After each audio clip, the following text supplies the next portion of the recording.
Good morning, good afternoon, good evening all. Happy Oceans Week and welcome to the Marine Science Policy Interface Roundtable sponsored by the One Ocean Hub Research Program. Dani Dis, currently with the University of Strathclyde, and it's my honor to chair this well-attended event. We have more than 100 people registered for it, and also with so many distinguished experts in the field of marine science and policy, sharing some of their personal stories and experiences. First and foremost, I'd like to ask all participants to please use the Q&A function on the bottom of your screen if you have any questions or comments, and to please direct your question or comment to a specific panelist or discussant. Some of these questions will be answered verbally during the discussions, and others will be answered directly through the Q&A function. We might not have time to answer all your questions, but we'll attempt to get back to you with answers or comments after the session as appropriate.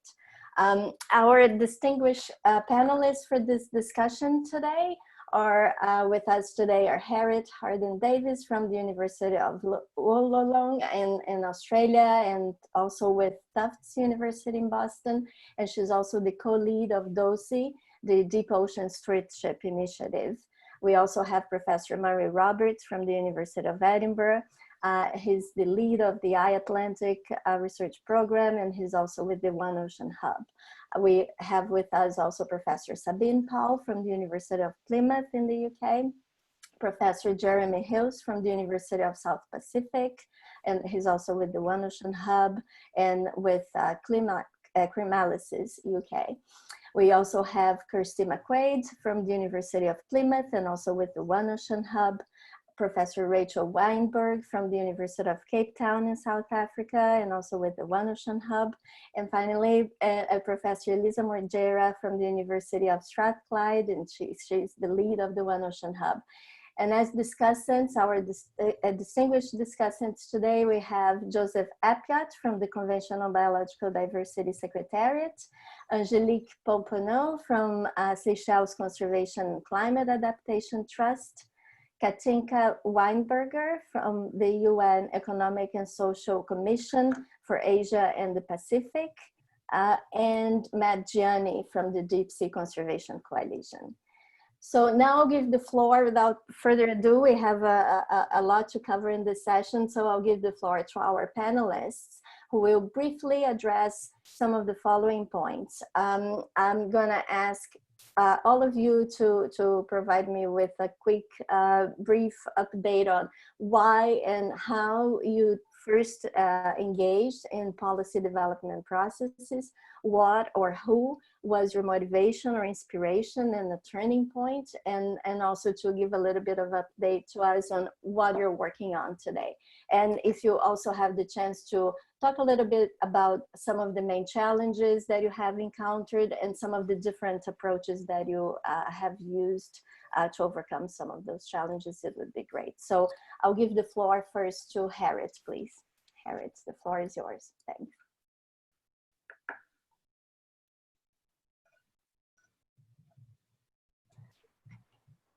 Thank you very much indeed. Dani, do you see me okay and see my slides? Yes. Wonderful. Well, many thanks indeed for inviting me to participate in this roundtable. As you mentioned, I'm currently a research fellow with the Nippon Foundation Ocean Nexus program, which is all about advancing ocean equity based at the University of Wollongong in Australia.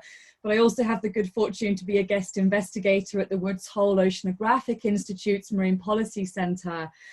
I guess one of the reasons why I'm here is that over the past few years, it's been my pleasure and honor to lead delegations of scientists under the Deep Ocean Stewardship Initiative to the United Nations as part of the ongoing negotiations for a new treaty for biodiversity beyond national jurisdiction. It's called the BBNJ Agreement.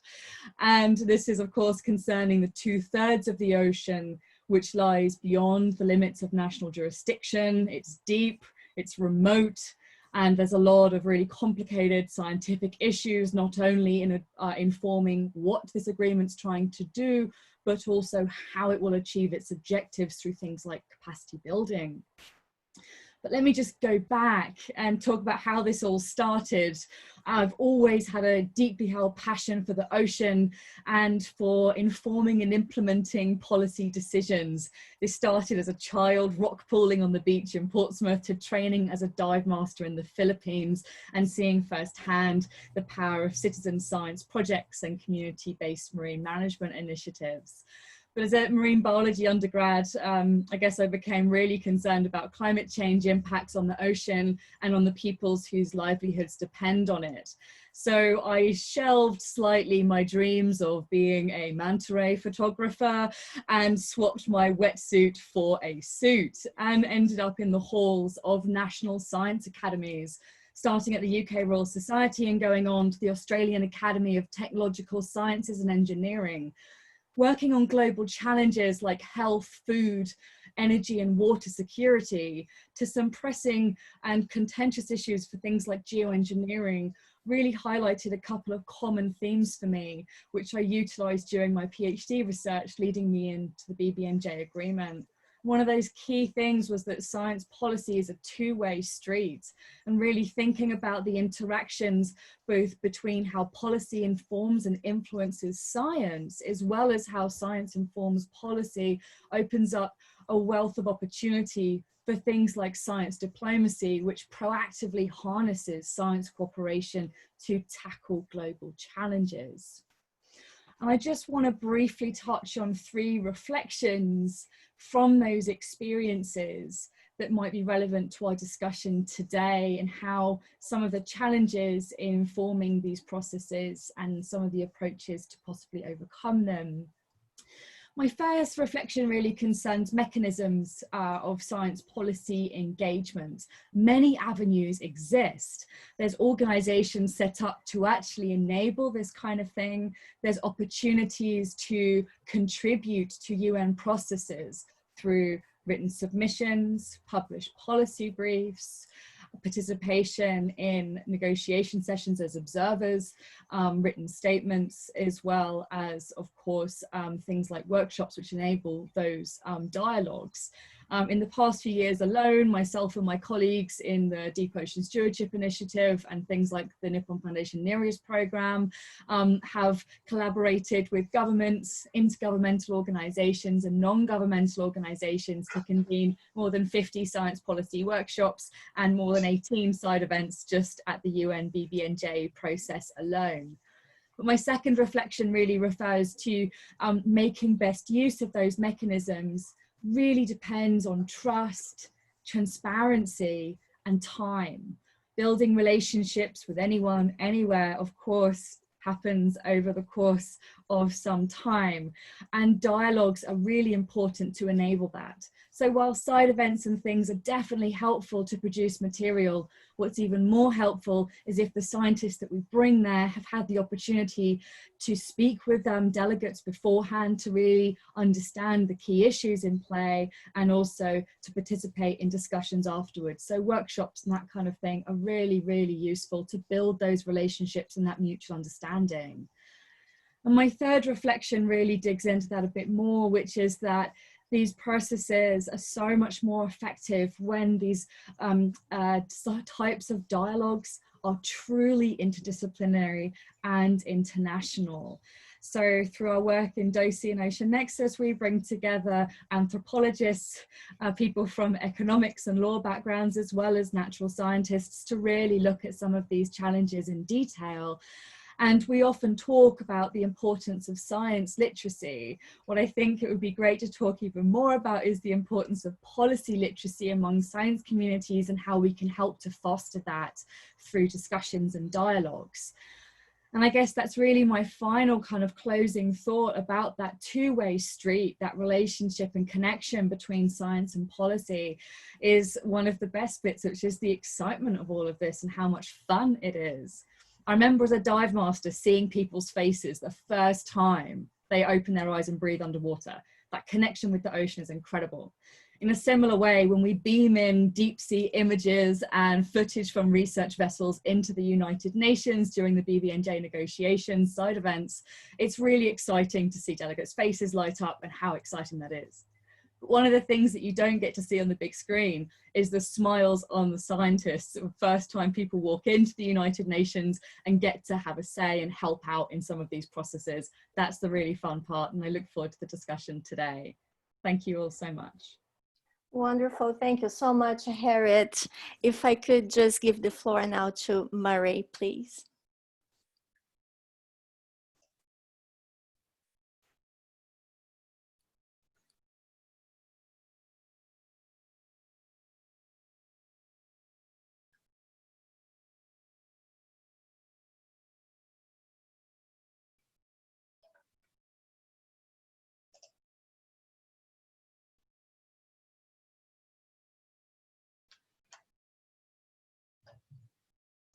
Murray, you're muted, sorry.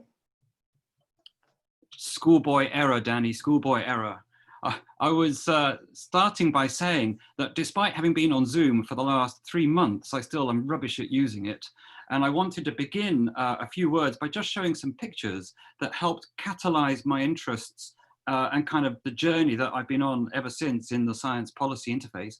And also picking up Harriet's point to look at the deep sea floor, to look at some images here taken north and west of the Hebrides in the Scottish Atlantic Ocean. I took these pictures in 1998 using an antiquated film camera system from the 1960s, actually. So I was 26 years of age and I was given the responsibility to take these pictures. Here's an image at 720 meters of a healthy seabed.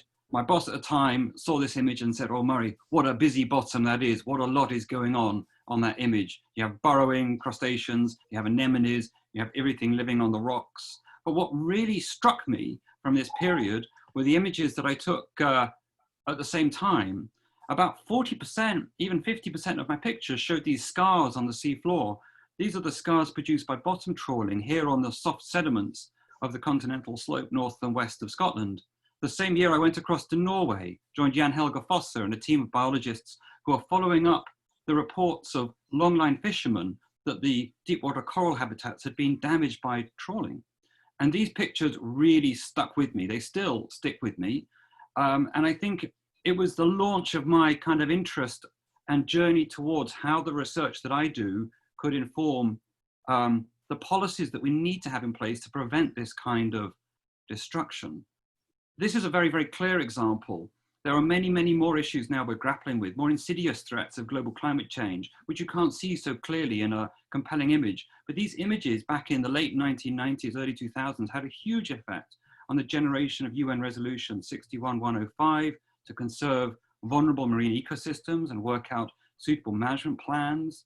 It's led forward in a rather interesting evolution of these discussions through what we now see developed as ecologically or biologically significant marine area designations, and as a hugely important part of how we consider these vulnerable habitats on the areas managed for the common heritage of mankind. And my work has more recently taken me into side events alongside Harriet, Dosey and others as part of the BBNJ negotiation. But it was really this catalyst for me back in the late 90s when I saw these things with my own eyes. I also remembered how clever those Norwegians were, and I really took this home as well. That same research expedition not only had the scientists on board, but the lawyers who would enact the legislation to close areas to bottom trawling. I remembered that. And now when I design projects, I try not to think of this in a sort of linear means. I try to think of the policy outcomes and impacts alongside the planning of the science and the design of the research questions that we're putting forward in projects. It has to be done together. I think that's my final take home. It should be a blend, it should be a symbiosis, and we have to bring it together from the outset to ensure that it works. Danny, thank you very much. Thank you, Murray, fantastic. If I could now give the floor to Sabine, please. The floor is yours. Hi, everyone. Can you see my screen? Yes. Great. So maybe my background's a bit different, bit unusual for this context, but I've mostly worked on plastic pollution. And that is from the perspective of psychology, of behavioral sciences. So I'm bridging at least, I guess, two issues, different disciplines. I mean, like Harriet pointed out earlier, it's really important to work interdisciplinarily. And I'm also bridging the science to policy, which is today's topic. And in my view, the human dimension is key when dealing with human-caused environmental problems. So I said I'm a psychologist by training, so I focus on people's risk perceptions, on their attitudes and behaviors, but also on social processes such as norms. I'm interested in how change happens at different levels in society. And if I go to the next slide, this photo illustrates that I've been involved with policy processes in a relatively minor role as part of big teams since sort of 2014. And here, this is a joint group of experts on the scientific aspects of marine environmental protection, GAZAMP Working Group 40, which works on microplastics. And it's our last meeting we had in Geneva in 2019. Now, the sort of major involvement, I got involved with the EU's group of chief scientific advisors in 2018. And they wanted a review of microplastics and evidence report, and they really wanted this to be interdisciplinary, looking at the issue from not just the natural and the technical disciplines, but also from the behavioral sciences. Here's a picture that represents the approach. And it was quite unusual at the time because they really wanted the three perspectives to be fairly strongly and evenly represented.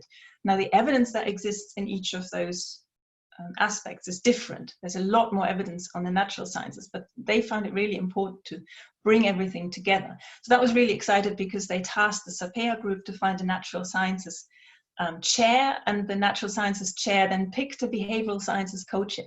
First time I've come across that, and that was me, the co-chair. It was an amazing experience working with these experts and a steep learning curve as well. And that's then led to a contract with the United Nations Environment Programme. That's what I'm doing right now, leading a stock take of actions and activities that reduce the flow of plastics to the oceans, always the plastics theme, following a mandate by the United Nations Environment Assembly and working with the ad hoc open expert group on marine litter and microplastics, the AHEC. And I think acronyms are one key feature of the policy process as well.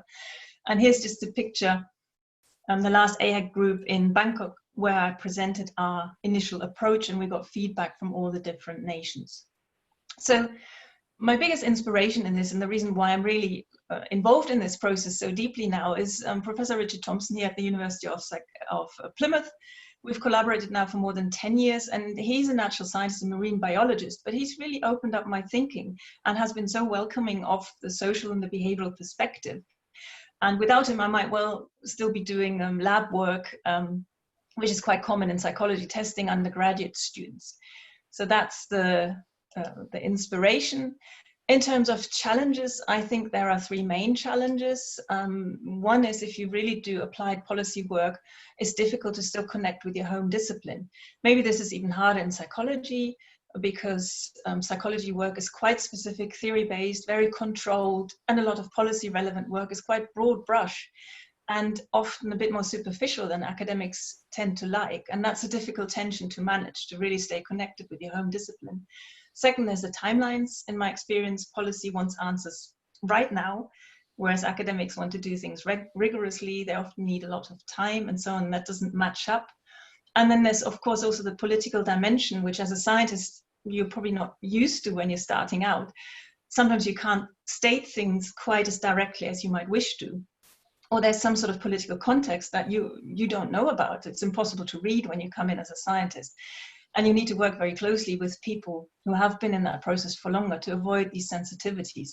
Often you can't make recommendations directly. For example, for the microplastics report I mentioned above, we were asked to highlight options rather than make recommendations. And sometimes you highlight option and they don't get taken up at all.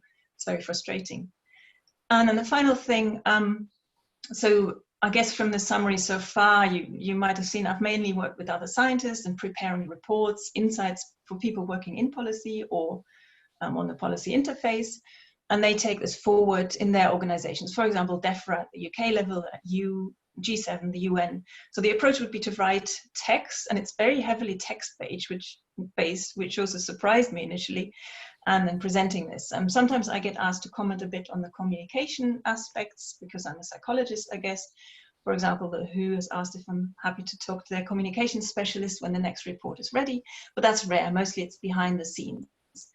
But having said that, one of our recent projects is a GCRF, Global Challenges Research Funded Blue Communities project, where we're working with communities to support policy making at local and regional levels. So that's very different.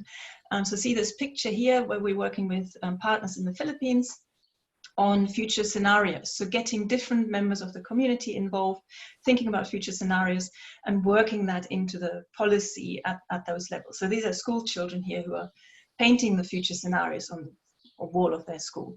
So this is really exciting, and we're working with them on environmental communication more broadly, and what they've chosen to do is produce a song where they communicate about the environmental challenges they're seeing. And that's just amazing. It's not something I would have ever thought about as a method, but they came up with this, they wrote it, and it'll be launched soon, just to whet your appetite a little bit. Thank you. Thank you so much, Sabine.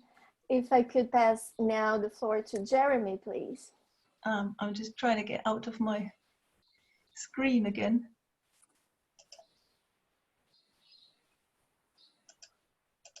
Stop share. Thanks. Jeremy, the floor is yours. Thank you very much.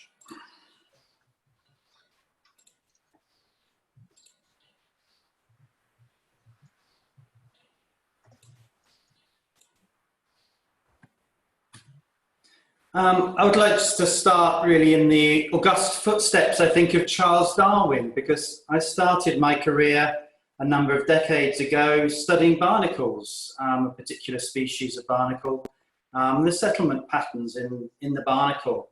And before Charles Darwin wrote The Origin of the Species, he spent about 10 years studying the minutiae of barnacles. So I feel in good hands with that. But in a way, I turned away from that sort of science because I think I became slightly disillusioned with this sort of reducing complexity through this sort of a reductionist approach that science has. And much as I was becoming an expert, I suppose, a recognized expert in the minutiae of the ocean, I didn't really feel I was contributing to the wider ocean. So I was looking around, maybe getting a bit frustrated with pure academic science after nearly 10 years of studying this particular barnacle species. I think the turning point really came for me as an opportunity. And I think in all our careers, we can recognize particular moments of opportunity. And this opportunity was during the coastal zone notification of India, and a project that was put on by Department for International Development that we sort of inherited in the work that I was doing in a university. And we took on this project training state level managers on the coastal zone in all of the coastal states of India. So we went around all of the coastal states and trained people. And I started to really appreciate there the role of science and the role of policy, and how putting science into policy was a really interesting and in some ways a more sort of a way of addressing the complexity of the system that I didn't feel through my study of barnacles. And so we did this work in India, and then this led on to many other sort of projects all around the world, with different agencies supporting policy developments for coasts and oceans, but with science very much in mind and trying to use evidence-based and scientific principles in those processes. And I guess after many years, this is one example. It takes you to many places and you experience many different aspects of the ocean through this work. This might look sort of a bit like a polder in Holland, but in fact this is a local community island in the Maldives. And this is a new area, reclaimed area in the Maldives that they have recently created on the side of another island, and they're moving one island's population onto this reclaimed area to start their new lives, because there's an idea that they can't manage the services required for their original island. And this is, I think, you know, just one of those interesting places, not a normal thing you see of the Maldives, really, of putting people together, putting communities together, breaking their linkages with their ocean and their sense of place in their previous islands, and bringing other people on board into there. And so this is just one example of the really interesting pathway, I suppose, that has been science and policy for me over the years. You know, I remember on my 50th birthday, I was the technical coordinator for the 14 Pacific SIDS countries at the Biodiversity Beyond National Jurisdiction negotiations. And in a way, that was a sort of culmination maybe of my work, but nowadays, a few years after that, I'm still proceeding, doing very interesting things on national policies, accelerating SDGs, and various other aspects in relation to benchmarking 100% of the areas within national jurisdiction of various countries. I think in terms of challenges, for me, this science policy interface is much bigger than just an interface. It's not about just bringing scientists and policymakers together. There's a whole world in that interface, and it's a large vista of interesting opportunities and challenges. So it's not just a little narrow interface. And I think if you operate, I think like I do, on that interface, so within that interface, it does create challenges for the existing sort of norms. In particular, in relation to universities, you know, I had to leave university in 2003 and didn't go back to university for 12 years because I was working in the agencies, because this type of policy relevant science wasn't valued in those times. And I think it's taken a while for the institutions to catch up and look at what we're required as educated people, as experts maybe in some of our areas, and the way that we can support society in the challenges for the future. So it's been for me a fascinating journey working in this space between science and policy, and I think it's brought me so many interesting aspects that it's been a real joy. So thank you very much. Thank you, Jeremy. If I could pass now to Kirsty, please.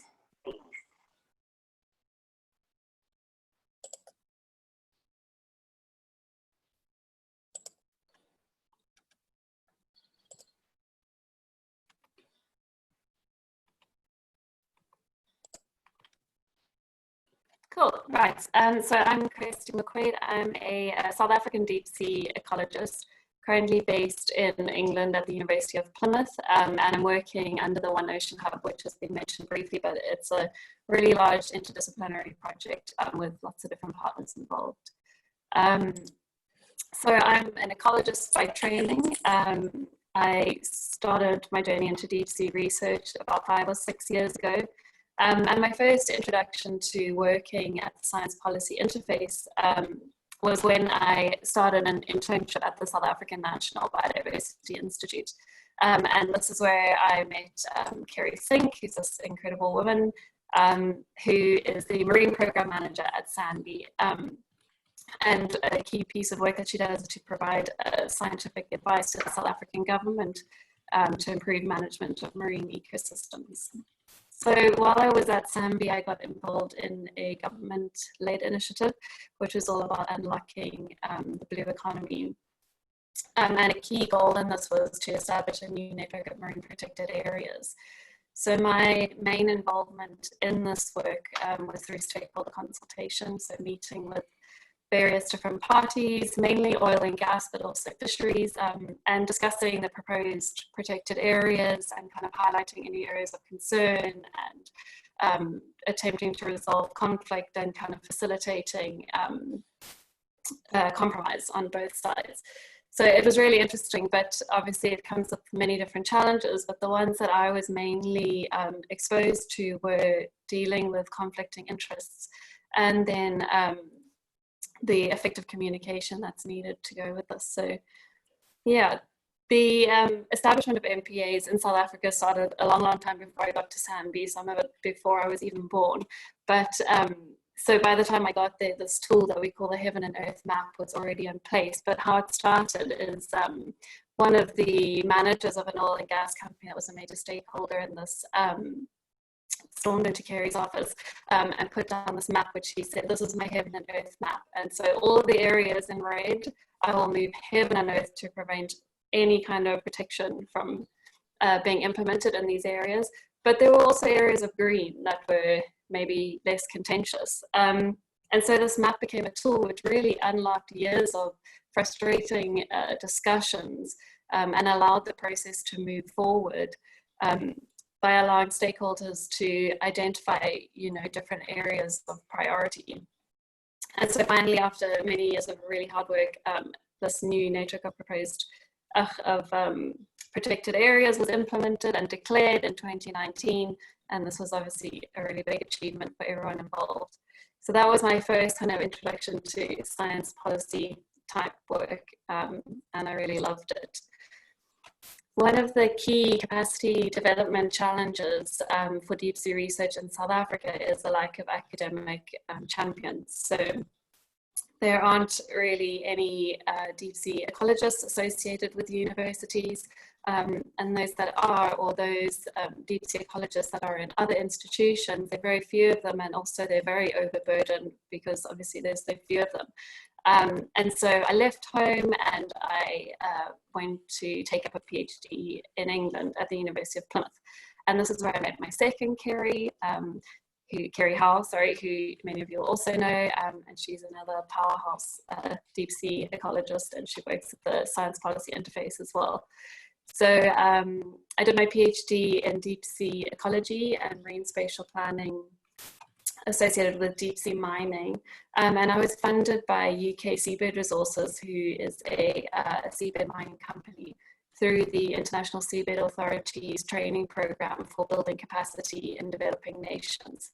And for anyone who doesn't know, so the International Seabed Authority is the regulator of seabed mining in areas beyond national jurisdiction, so beyond the national borders of any state. And so through this relationship with UKSR, I was able to attend several meetings at the ISA. And these were really key moments for me because they allowed me to, again, delve into the space of where science meets policy, and this time at an international level. And I think one of the main challenges or the key barriers to engagement at this level is having a seat at the table. And it was only really through this relationship with UKSR that had been nurtured by Kerry Howell and by other people at the University of Plymouth, and also through UKSR support for my career development that I was able to attend. So this really highlighted, the importance of building and fostering relationships with people outside of the scientific community, and also of industry collaboration. And so after this work, we've since contributed to an ISA workshop report, which is being presented to the Legal and the Technical Commission of the ISA, as part of the biodiversity review of the Clarion-Clipperton fracture zone, which is an area targeted for mining in the Pacific. So that was a really, just a key highlight so far. And just important to see how your work can influence and make change. And so just to finish up, I am now working as a postdoc on One Ocean Hub, which is this really big multidisciplinary project with loads of different partners, but my involvement at the University of Plymouth and our South African partners, our involvement is to really strengthen the science and management of deep sea ecosystems in the South Atlantic. And so through this project, we're hoping to keep engaging in policy development at both a national and an international level. And that's all from me. Thanks, Danny. Wonderful. Thank you so much, Kirsty. If I could now give the floor to Rachel.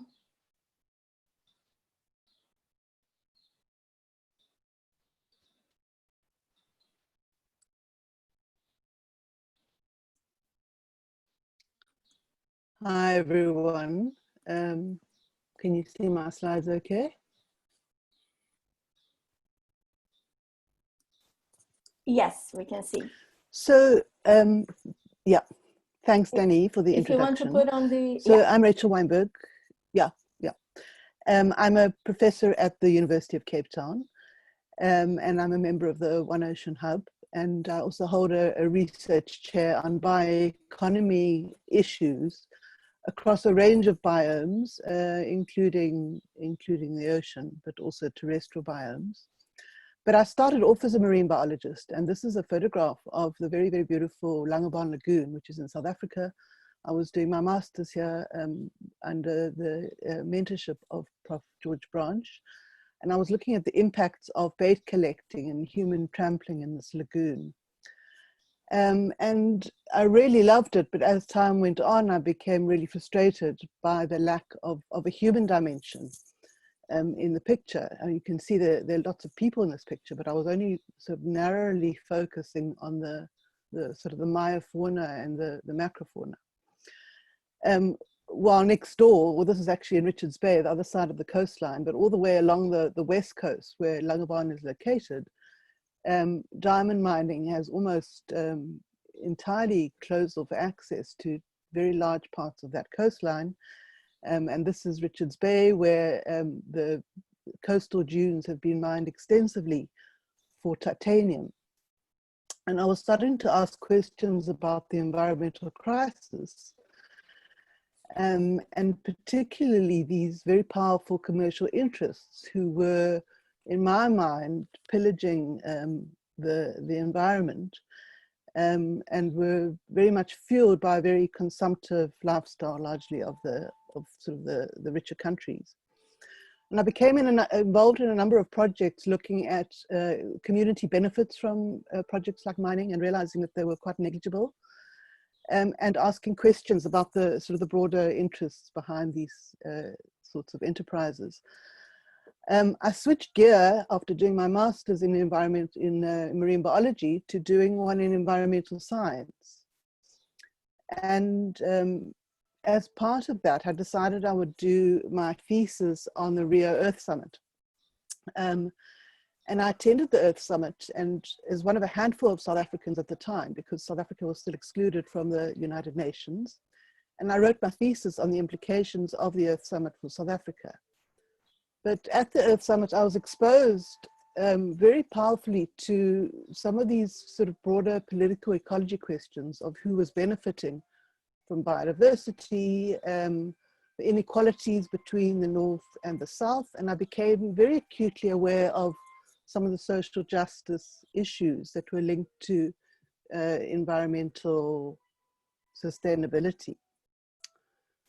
So shortly thereafter, South Africa became a democracy under the leadership of Nelson Mandela, and I was drawn into ANC policy discussions and the drafting of new environmental and biodiversity laws.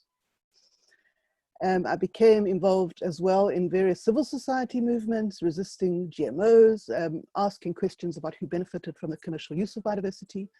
But at the same time, I participated as a member of the government delegation to numerous CBD meetings.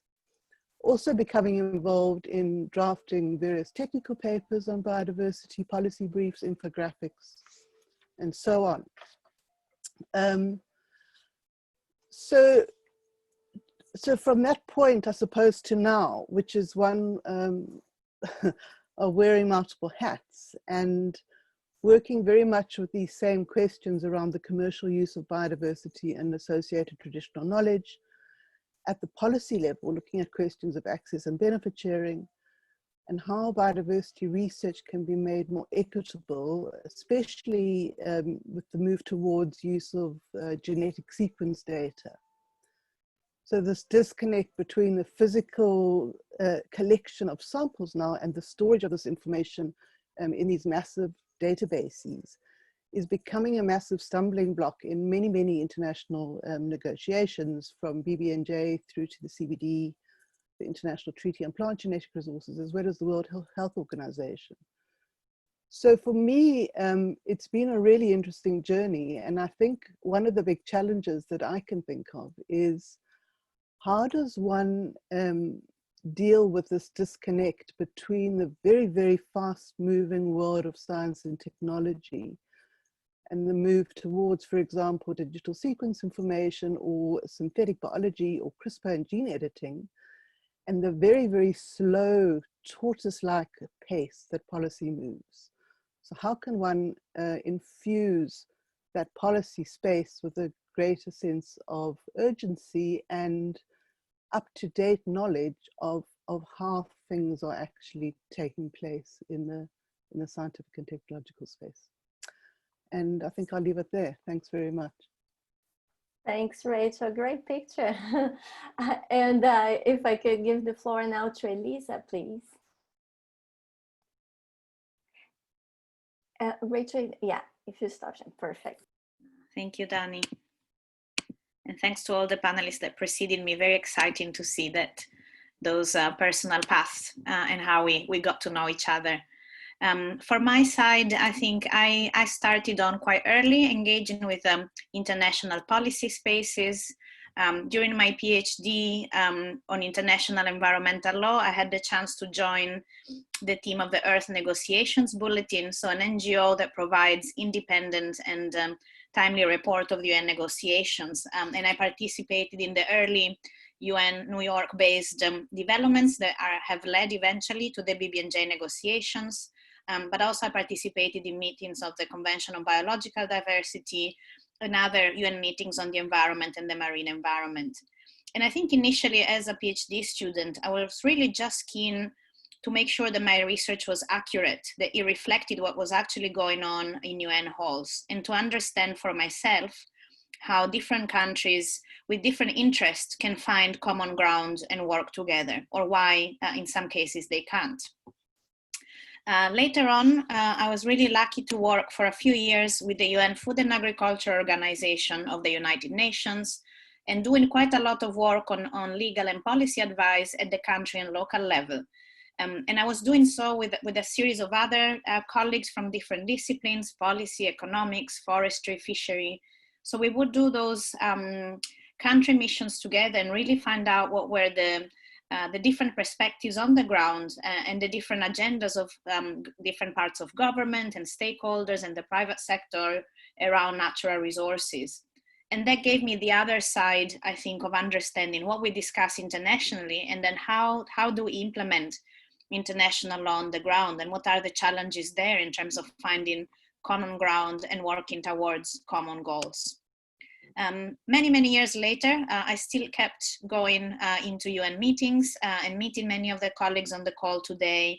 I think what I've realized is over time, my interest in connecting with international policy and lawmaking processes was about making my research relevant to those processes and engaging in an ongoing dialogue with different negotiators from different countries to really understand what were the bottlenecks, what were the things that governments were struggling to find solutions on, and how would then my research be able to contribute. So basically my participation in these processes became about finding research questions for myself. And also talking to different delegates and policymakers, understanding all the different sides to a problem, and why different countries were taking different sides, what were the rationales, what were the reasons why they weren't able to find an approach that was offered by other countries. And that has really become a shaping force in my own research on law. Later on, I think as I became more confident in how my research could help those processes together with Daniela and other colleagues, I started to be more proactive in providing research insights to colleagues in policymaking processes. And that was done through organizing international side events and in a way trying to shape almost the demand for research in those policy processes, providing data and approaches that weren't necessarily seen as relevant in the negotiations yet, but that we felt were missing pieces in the discussions at the UN level. And also doing so in different fora, such as the Convention on Biological Diversity, UN negotiations on the marine environment, the UN Environment Programme, where clearly colleagues were speaking around interconnected issues, but weren't necessarily doing so in a coordinated manner. And so I've realized how researchers can also help contributing to coherent policy making across different UN initiatives.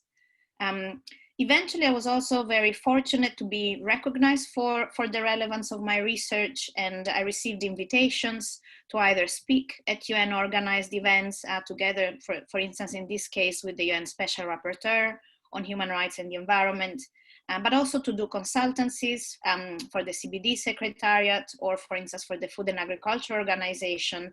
And that, I think, contributed to me thinking around how to present research in a way that is both neutral in terms that can be also be portrayed as the support that the UN offers to its member countries, which again may have different views on certain issues, but also to present research in the terms that the policymakers are addressing.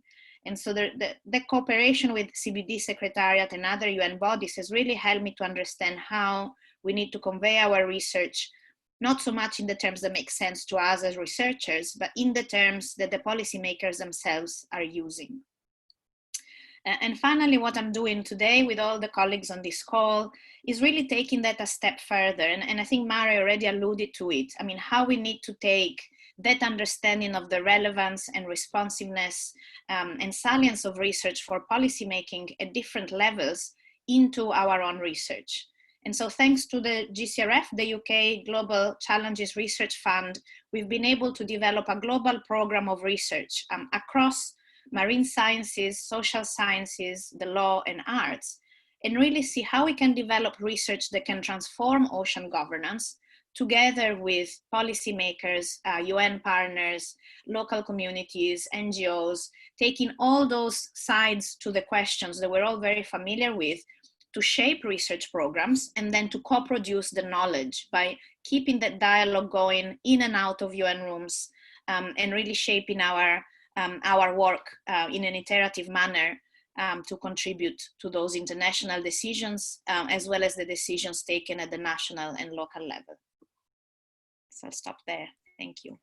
That's great. Thank you so much, all of you, indeed, for such exciting talks, presentations. So before engaging in the discussions per se, I'd like to give the floor to our distinguished discussants so they can also introduce themselves, share some of their backgrounds and what they have been working on at the moment. Without further ado, Joe, can I pass the floor to you? Yes, thank you. And thank you for inviting me. I'm happy to be a part of this discussion and discussant in this discussion. So my name is Joe Appia. I'm the coordinator for Marine, Coastal, and Island Biodiversity at the Convention on Biological Diversity Secretariat, which is a global convention for conservation and sustainable use of biodiversity. My path to this point also took a bit of a turn. I think like many of us, I started doing way back, what really that transition was as a student back in Miami in Florida, doing science research to assess the effectiveness of Everglades restoration efforts, and then turned towards policy as I became more interested in actually how that research would be applied. And then as I turned my studies a bit more towards policy, I became more interested in the nexus with socioeconomic well-being and environmental issues. So where I ended up and what I'm doing now is working on the Convention on Biological Diversity, where currently parties are negotiating new global targets and goals for biodiversity, which will basically set the framework for the entire global community's global efforts towards biodiversity conservation and sustainable use. Often researchers, and those in more of the science or research or academic field, have a little bit of frustrations with, one, why to get involved in global discussions and how your research can be helpful, but also how to get involved. Often they feel that their research should stand for itself and people should be paying attention to the research, but often that's not the case when negotiators have a lot of other pressing issues and questions that they need answered. But it's really critical for those in the research field to get involved and to really be actively involved. First, because their research help to ground truth, global targets and policies, and to tell us what's actually happening on the ground and where we need to go.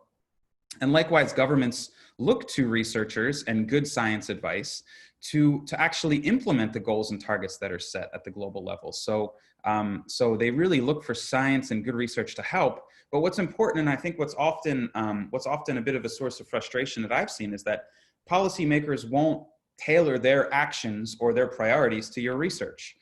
So if your research, your interest doesn't exactly answer or address the questions that they needed answered, then they won't as much pay attention to it. But if it does, if you can engage in these processes and understand what the key issues and the key concerns are, and you can tailor your research appropriately to address those, you will certainly have new opportunities, new clients, and welcoming ears, I think, from many in the governments and any of these negotiators to actually take up and use your research. So just to jump in briefly on that, and I look forward to contributing to more of the discussion. So thank you.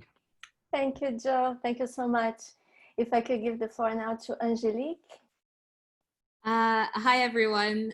Good to be here, and thank you for inviting me. So I'm Angelique Pouponneau. I'm from the Seychelles, and I'm an environmental lawyer. I'm also a climate change negotiator on behalf of the government of Seychelles as a part-time role, I suppose.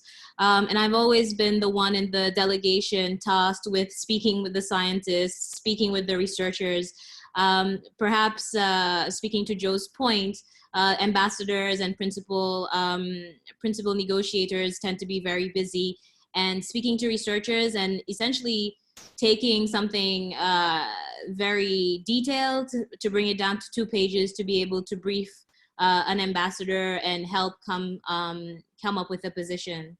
So my work in the international processes has been focused predominantly on the experience of small island developing states. My interests lie with issues of transboundary harm and capacity building. The policy spaces that I've worked in include the United Nations Framework Convention on Climate Change, very much focused on loss and damage and climate finance. Also for a year involved with BBNJ and the International Seabed Authority. But right now I sit in the Seychelles and I currently run a philanthropic organization. So very keen to hear about how funding affects all of this. And yeah, looking forward to the discussions.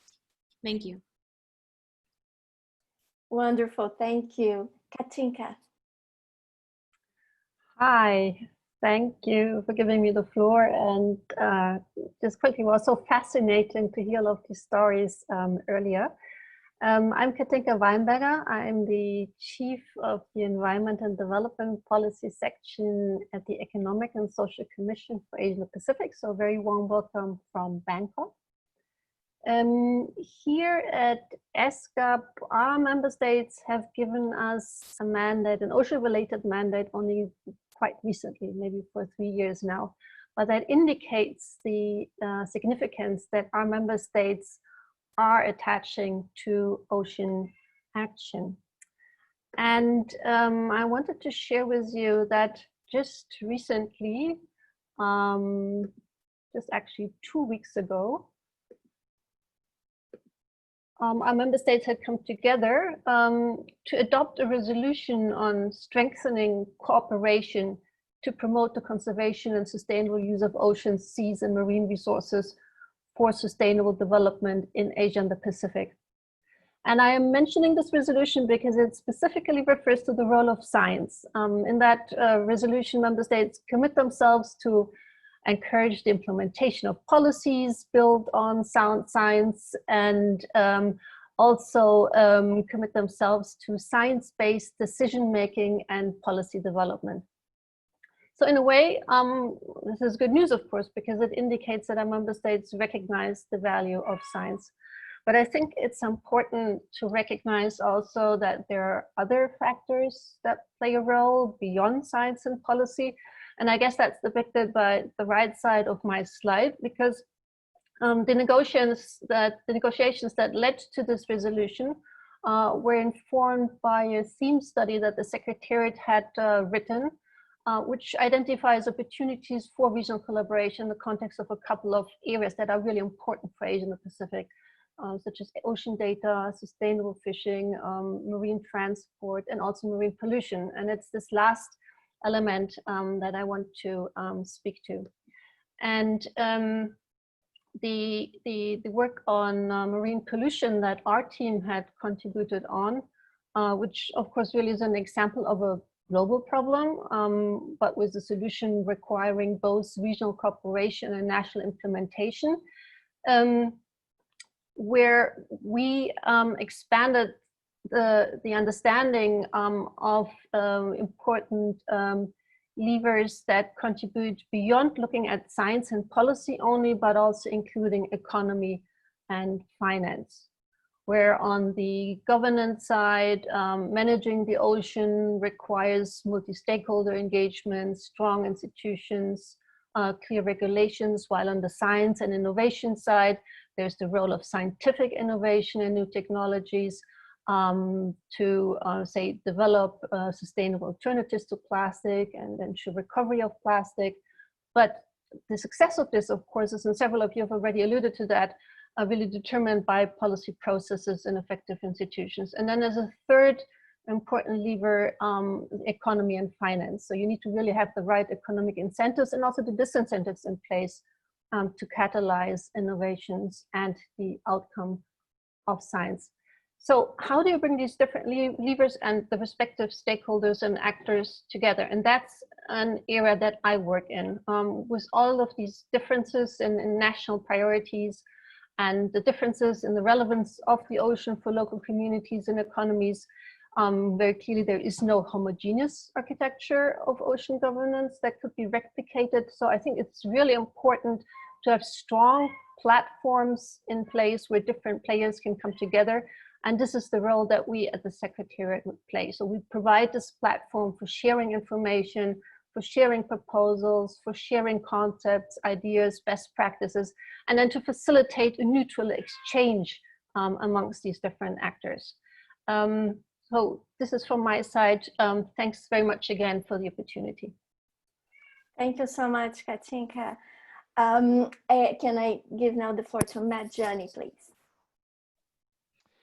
Thanks, Danny. Well, I'll be quick. I'm the last on the list, I believe. My background is slightly different than most, I guess. I was a commercial fisherman for 10 years, where I really developed a strong love of being on the oceans. And I worked in bottom trawl fisheries, trap fisheries for crabs, gillnet fisheries, hook and line fisheries, dredge fisheries around the United States. The last 2 years I was a fisherman. I became an environmental activist, fighting a dredge disposal project off the Central California coast where I was fishing at the time, but also became both increasingly curious about what we were catching, all the different stuff we would bring up in the nets, as well as concerned about what we were doing as fishermen at the time in this particular vessel.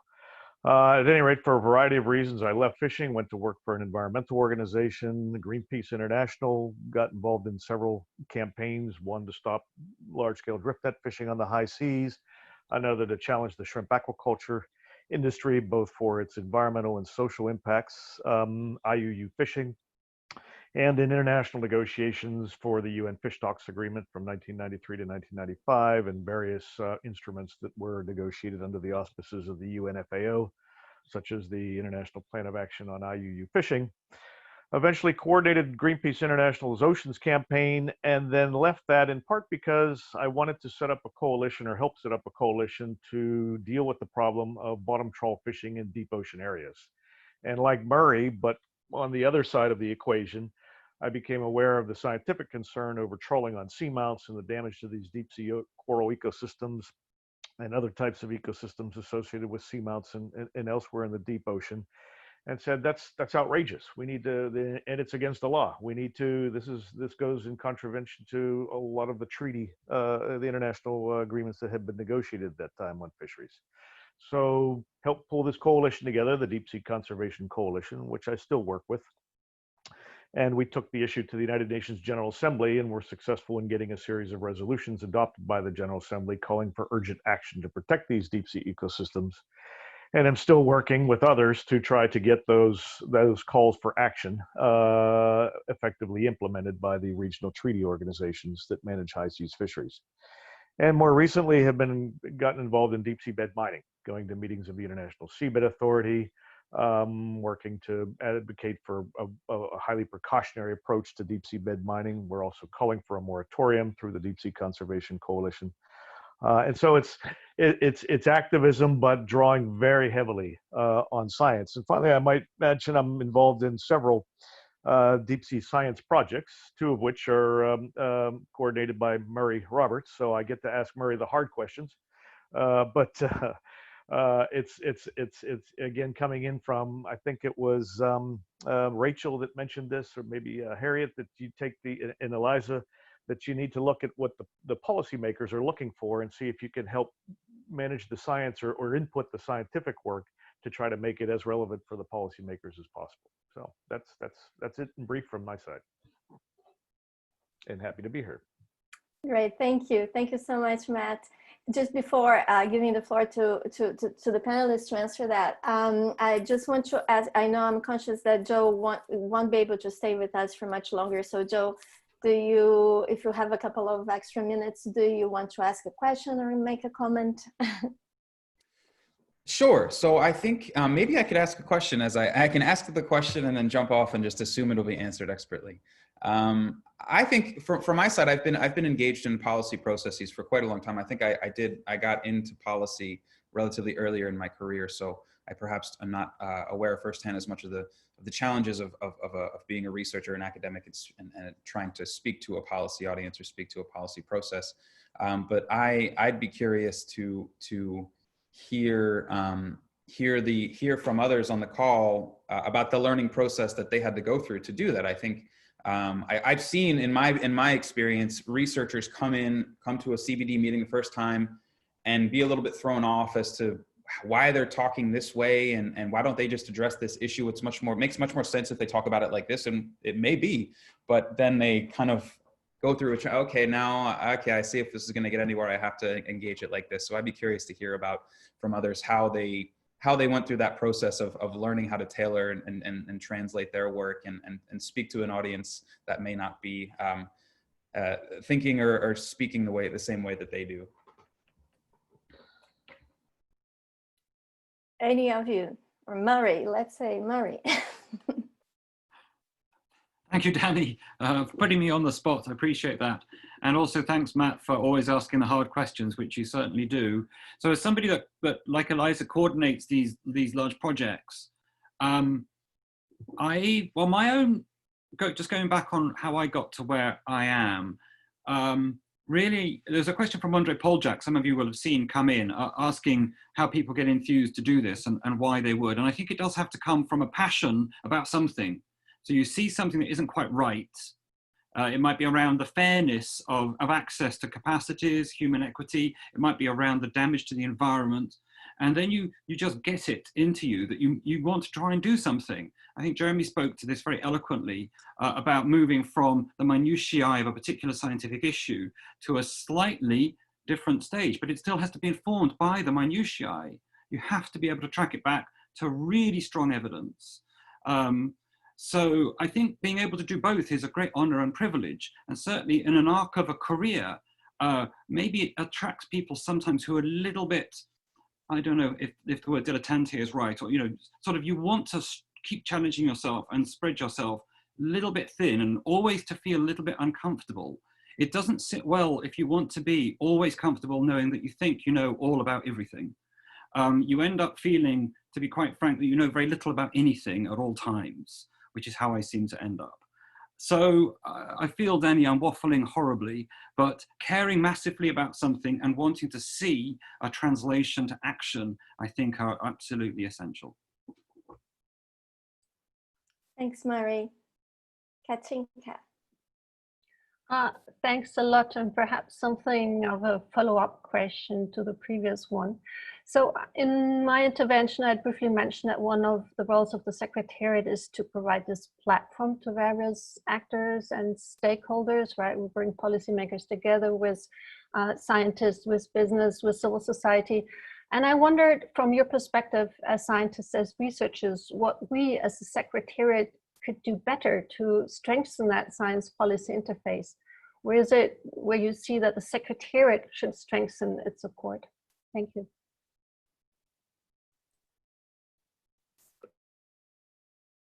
Feel free, any of you, feel free to comment. Jeremy.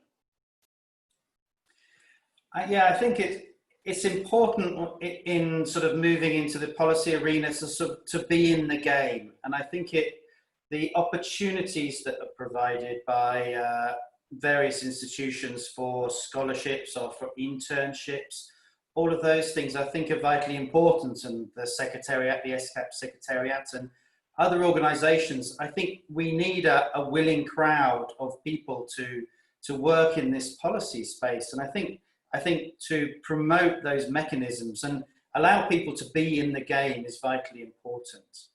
And I also think really it's very important to actually engage in a coherent way with these very, very large processes that are going on, particularly the UN negotiations where there's hundreds or thousands of people involved, is to really look at the whole, understand the system, what's going on, not just the science and the information, but the pressure and the politics and the other things that are going on, and thinking about how you, with very limited time, resources, or whatever it might be, can actually influence that in a correct way. So I think that's very important, the mechanisms and thinking about where you can put your time and energy. And finally, we all say we're experts in this and this. I think in the policy space, really you need to be experts in listening, because inevitably policy is a negotiated consensus outcome. And we must remember we're experts in various subjects, but the key thing here is to listen and take in the different perceptions of different people, even if they're quite different to how you base your things. And I think that's highly important. The more experts in listening we get, I think the better we'll get these processes. And that's maybe a good thing for younger people coming into their careers, about thinking about listening and understanding the system that they're going into. Thank you. Yeah, and speaking about young people and early career researchers, we have received a number of questions here on the Q&A about that, and especially around funding, and trying to distill some of those questions. Would any of you would be keen to talk a little bit more about those challenges and how to overcome funding related constraints for early career researchers and their involvement in this type of processes, as well as mid-career researchers that have a lot to contribute but encounter the same type of barriers? I'm happy to say a little bit. Yes, please, Sabine. So, I mean, it's super rewarding if you do some research and gets fed into the policy process, and gets taken up and so on. Sometimes it doesn't work at all, because the people you talk to, they don't understand your language, they say it's too complicated and so on. And sometimes it's just not worth the battles if you're not being understood.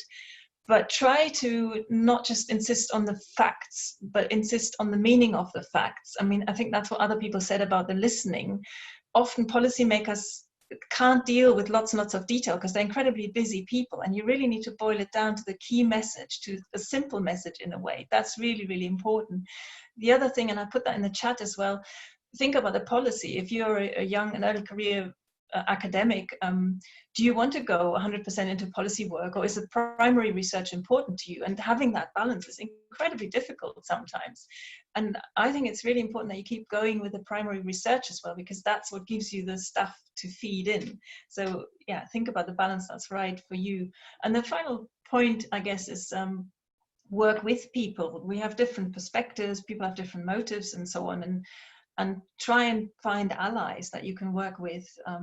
Don't battle other people away and think, I have to be the only one who does this, because it's a small world, surprisingly. And if you work with people and you help others and you work together, that really works well, in my experience.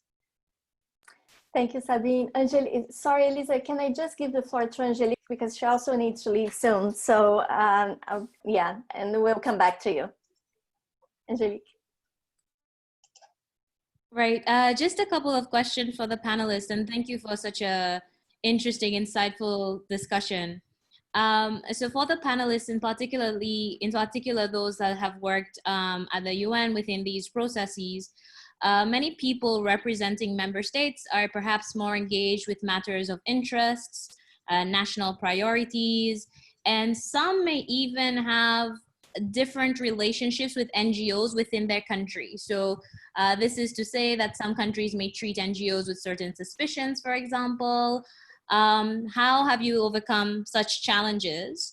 And as I listened to Elisa speaking, I started to wonder whether she'd ever encourage instances of what I call backward reasoning. So I want your academic recommendation to align to my position, rather than your academic recommendation actually informing my position.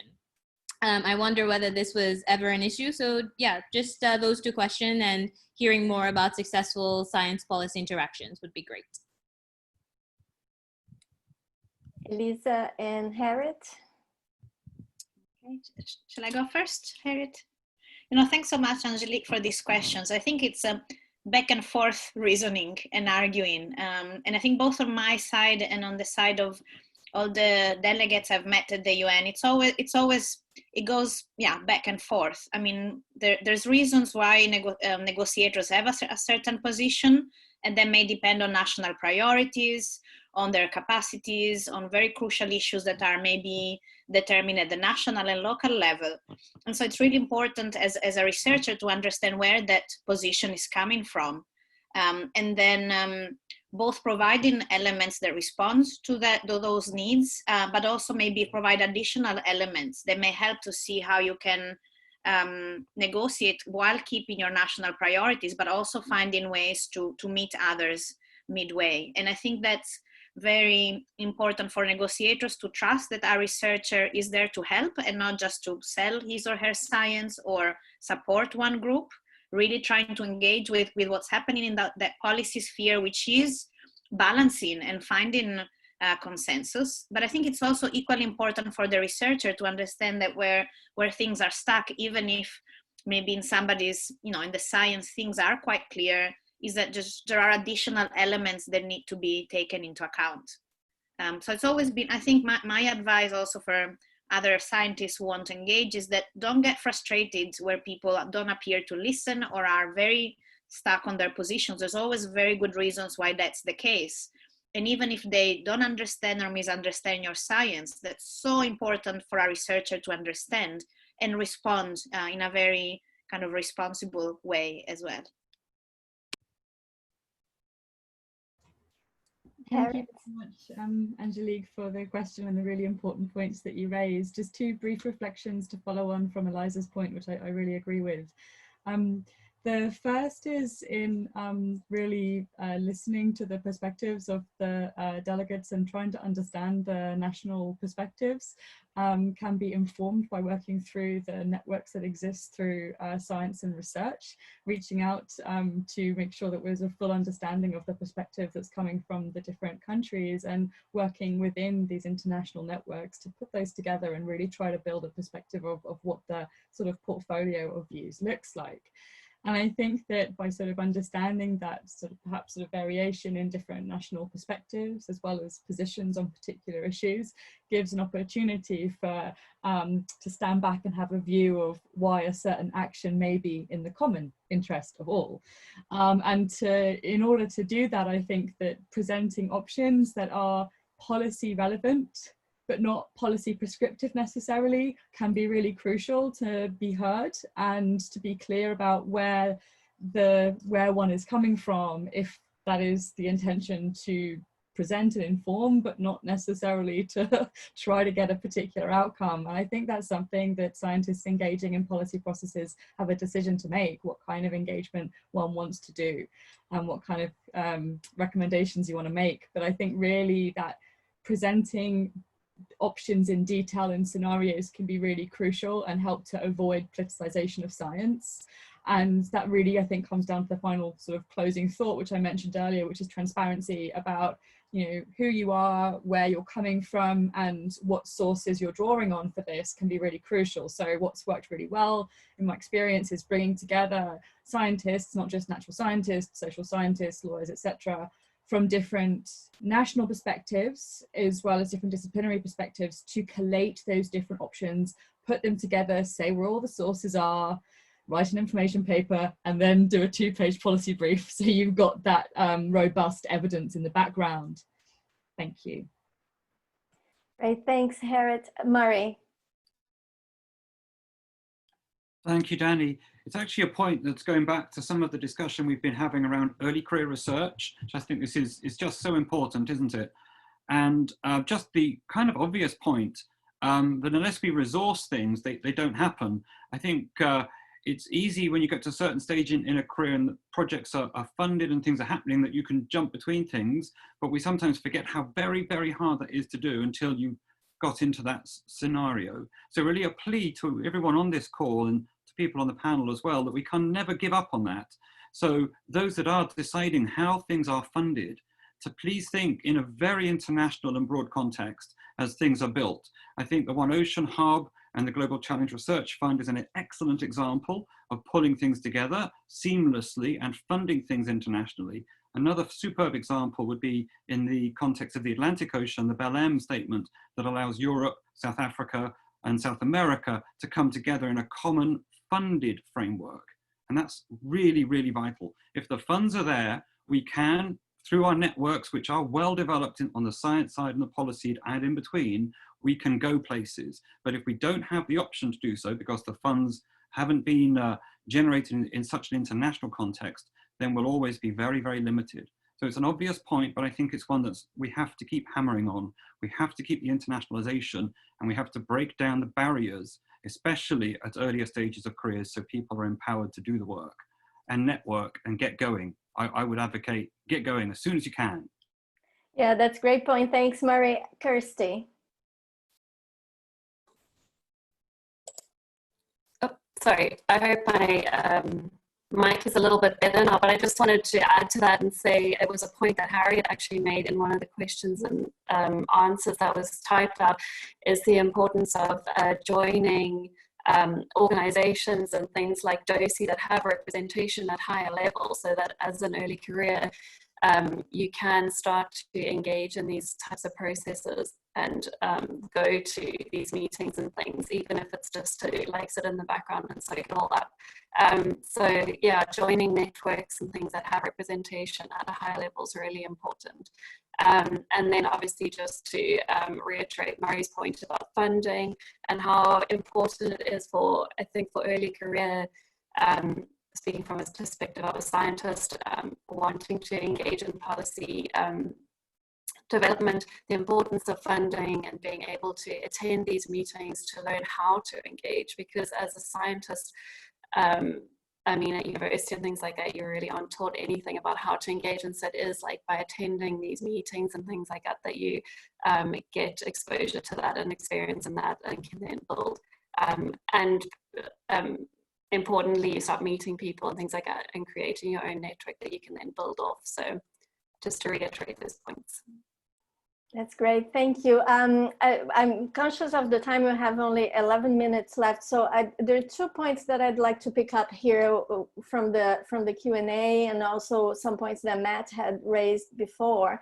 One point is from Hild asking a question, if some of you could reflect on whether there is any additional challenge of communicating between natural science and policy in comparison to law, policy research, and policy, because there's probably another barrier there in terms of even language and communication. So that's one point. And then my second point that I want to pick up on some of the questions that Matt asked in the beginning about that fine line there between advocacy and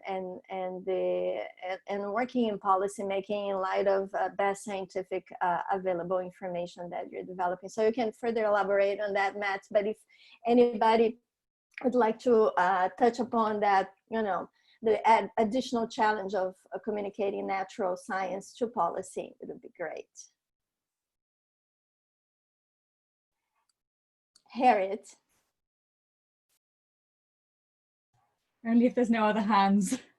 Okay, just very briefly, I think Hilda raised a really interesting point here, and I think one of the challenges actually sort of certainly in some institutions at least, that in sort of science education, policy discussions aren't necessarily front and center, and there's probably a good reason for that. But I think the more opportunities that there are to actually talk about the breadth of different policy engagement from an early stage in marine science education could be really, really useful, and sort of have the incentives in place for those types of policy engagements. So one doesn't finish one's undergrad and have to make a decision between going into science or going into policy, but really having those opportunities. And the point that Roland Rogers made, really, about the internships, I think is really crucial, not only for early career researchers, but also mid-career researchers who may have different perspectives or different opportunities. And I think one of the real needs is to extend those opportunities and reach out more proactively to scientists in developing countries, so that we can really build those international networks and have those diverse voices that are so important in solving problems. Thanks. Right, thanks, Harriet. Elisa, did you have a point on that as well? Well, maybe just one thing, because I've been replying to some of the questions on the chat around this. And I guess maybe for me, the biggest epiphany on this is that the science policy interface, it's an area of research. It's not about communicating. It's really about us as researchers coming together and really working with, colleagues like Sabine and others in the social sciences, and like Rachel, who study social processes, who study how we learn as individuals and as groups, how we change our minds. And then, together with lawyers and marine scientists, we bring our heads together and work on this as a research question.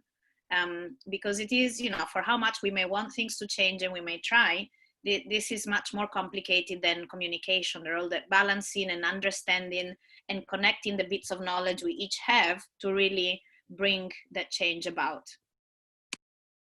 Great, thank you. Matt, oh, sorry, Rachel.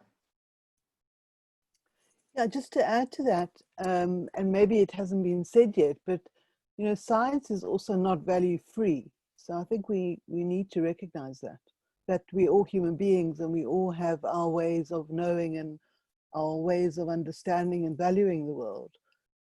So, all of us are sort of advocates in our own way, I suppose. And these policy spaces are highly contested largely because of that. So, how do we bring these different views together in a way that recognizes the interests? And sometimes the facts are secondary to the interests. So I think we need to acknowledge that, science, the facts sometimes are not necessarily the facts. They often are opinions or reflecting different ways of knowing. Yeah, wonderful. Thank you. Thank you, Rachel. Matt, do you want to touch upon some of the questions you had? Yeah, thanks, Danny. I actually had a question for Murray, Eliza, and Rachel, but I think Murray and Eliza, you both answered it, but if you care to come in on this, please do. But the question is, and it's directed to you, Rachel, what are the challenges in balancing advocacy and scientific advice? And I was struck by your quick transition from marine biologist to looking at the impacts of diamond mining and titanium mining and getting into issues of equity and biodiversity use and sustainability, and the headiness of the Earth Summit, which I also attended in 1992, and it was really quite an eye-opening experience. But one of the things you said I thought was quite interesting. You talked about the fast development of scientific research and technological issues, but the slow pace of policy to catch up with that. So would be curious to know if you could elaborate on that a bit. I'll throw in the other question as well. This was to Sabina and to Harriet. I was struck by both of you actually working at the high-level policy arenas, but at the same time with communities, and both in the Philippines. Actually, Harriet, in your early career was when you I guess gave up your dream as being a manta ray photographer, but nonetheless you talked about citizen. Oh no, you still have. Okay, good. But you were talking about citizen science, and same with you, Sabina. You're talking about actually changing human behavior, and you're doing it through this kind of high-level science policy type engagement, but also on the ground with coastal communities. But maybe back to Rachel first. Thanks, Matt, for those difficult questions. I think just to say there were a few questions there, so maybe I'll just focus on the one around advocacy. And to me, it's not about necessarily trying to balance views, because there will be, there's some interest, and you go to some of these CBD meetings and the US delegation will have 100 people, whereas a sort of a small island state, if they're lucky, might have one person there. So how do you really ensure that there's some kind of sort of equitable negotiation process? I don't think you can. So I think one doesn't necessarily have to make excuses for being an advocate. I think if to lay it on the table that one is presenting a particular perspective, particularly if one's coming from a national view around supporting marginalized communities, for example. And that is the position. And I don't think we have to be fearful of not supporting that position. So I think to really put your heart on your, where it sits best, would be my advice. And one can back up those positions, I think, very strongly with evidence. So it's not coming from nowhere. It's coming from very grounded experiences.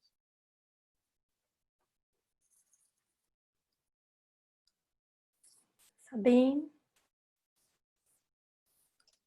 Yeah, I'm really enjoying this discussion. It's brilliant. I think the thing about the low and the high level of policy is that what I've been trying to do at the high level is say, look, we also need to listen to the social and behavioral scientists, because they have stuff to say that often gets left behind because the focus is totally on the natural sciences, at least in the processes where I've been involved. And sometimes it's quite frustrating because sort of common sense notions are being brought into the policy process. Like, we just need to tell people how bad it is. We just need to give them all the facts we have. And that doesn't actually work. If you look at behavioral sciences, research studies and so on, information is one aspect, but other things are super important for change. And that's just something, sometimes a really basic thing I need to say to people. But I think the point about combining the two is that you then try things on the ground. So at the high level policy, it's often quite conceptual, quite abstract and so on. And you really need that link to what's actually happening on the ground. When we go to these communities in Palau and we say, what are your issues? And now, and especially now with COVID-19 and so on, everything's suddenly changed. So to me, it feels quite healthy to have the link between the two, so that I can go back to the high level and go, well, actually, if you look at what people are struggling with at the moment, it's got nothing to do with what you're talking about here. So we need to bring the two together. That's the sort of thing. And yeah, no, I'll stop there. I'll let Harriet carry on. Harriet. 30 seconds, I promise, in the interest of time. Thanks, Matt. The issue of linking the sort of global discussions back to the local scale is really close to my heart. I think ultimately it's people talking to people that make these things happen, and also it's states that implement these legal requirements, and a lot of the time it comes down to just people helping each other. We talk a lot about the capacity building side of things and the work I'm doing right now at BBNJ, and a lot of the time that's sort of scientist to scientist stuff that we're really working on, and that's, I think, really what sort of inspires me and keeps me really plugged into these UN processes, and really sort of integrating those things to make sure it really sticks at the local scale is really going to be critical, particularly in the next decade of ocean science for sustainable development. Thank you. Thank you, Harriet. And I'm very sorry, we're running out of time. So if I can just pass it to Murray for a quick word, and then Elisa for the final words before I close the session, please. Thank you, Danny. And it's going to be super quick. There's been a really interesting chat and question through from Roly Rogers about mentoring. So offering to help with the mentoring of early career researchers at the science policy interface. Please, yes, that's a fantastic idea. The more that can get involved in that, wonderful. I'd love to hear from you. I know Eliza and One Ocean colleagues would as well. Let's be in touch. Danny, thank you for that quick opportunity and for a great session. Thank you. Elisa? Yes, and also from me, thanks. I think this was a fascinating discussion and great questions.